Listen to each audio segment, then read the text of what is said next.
He's now 5 years old. He's learning to walk now. He's actually learning to swallow. He's deaf, pretty blind, but he's alive, and he's our gift from God.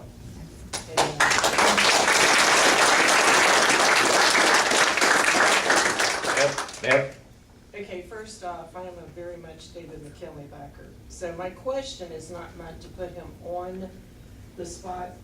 I've been irritated at Mr. Oliverio's campaign, and I full well know that he threw daggers at Mollahan because Mollahan was not going to reveal his taxes.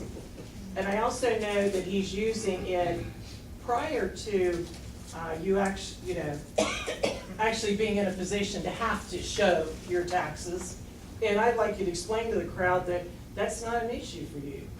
Because I know you well enough and I know it's not an issue, but he's made it that you have something to hide. I have nothing to hide. I know that. What we've been talking about, Bev, is maybe we tie it together, Bev. I'll put mine out when he tells the public, I'm voting for Nancy Pelosi. There you go. Because Put that in the newspaper. he is, yeah. He just doesn't, he refuses, he was asked on YouTube by a group to answer that, and he wouldn't do it. That's right. If anyone's trying to hide, again, it's not about my opponent though, okay? If you want Nancy Pelosi, then vote for my opponent. That's as simple as that. That's really, I'm not. I'm gonna vote for a conservative Republican that's gonna fight cap and trade. It's gonna repeal the health care bill and we're gonna replace it with something else. And it is what I think this room is full of people that want to see that. That's where I am. So he can make these demands. It's a distraction, Bev. You know that and I know that. It's a distraction over an economy that we have 10% of our neighbors out of work. That's unacceptable. After spending $800 billion to try to stimulate the economy in a wrong way.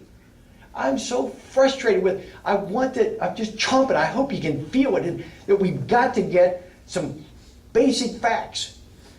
It's the private sector is going to do it, not the public sector. We're going to get our manufacturing back. When we look at all these empty plants up and down this valley, that's wrong. Because when we were growing up younger back in the 50s, those plants were humming again.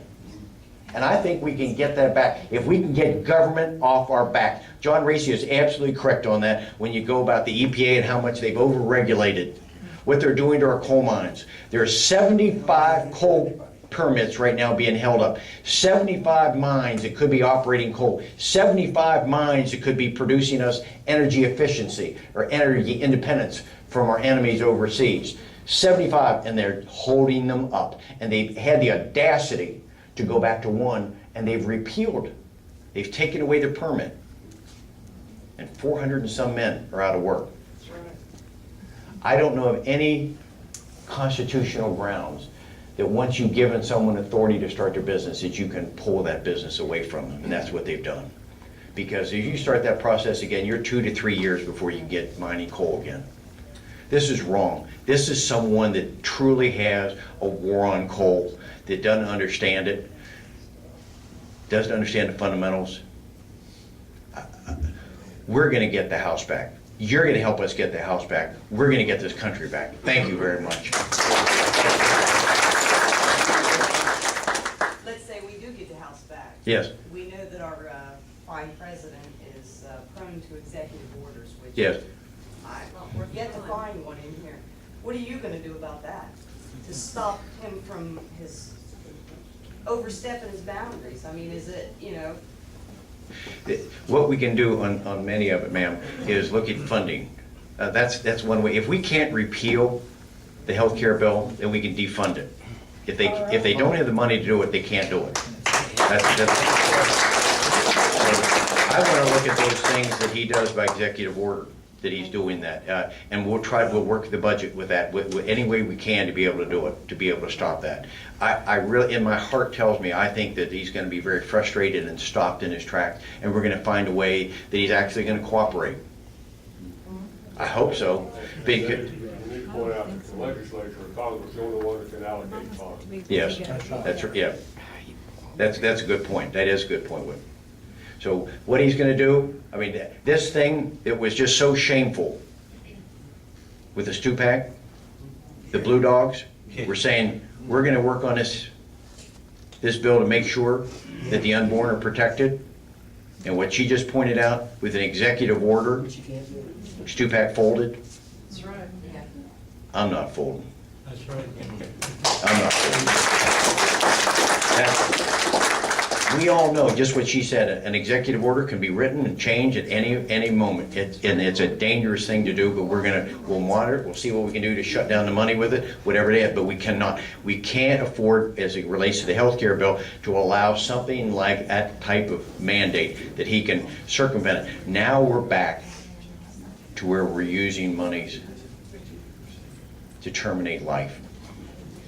That's not what we wanted to do, and that's why this bill has to be repealed. Yes, sir, you had your hand up. Yeah, it's a question for information.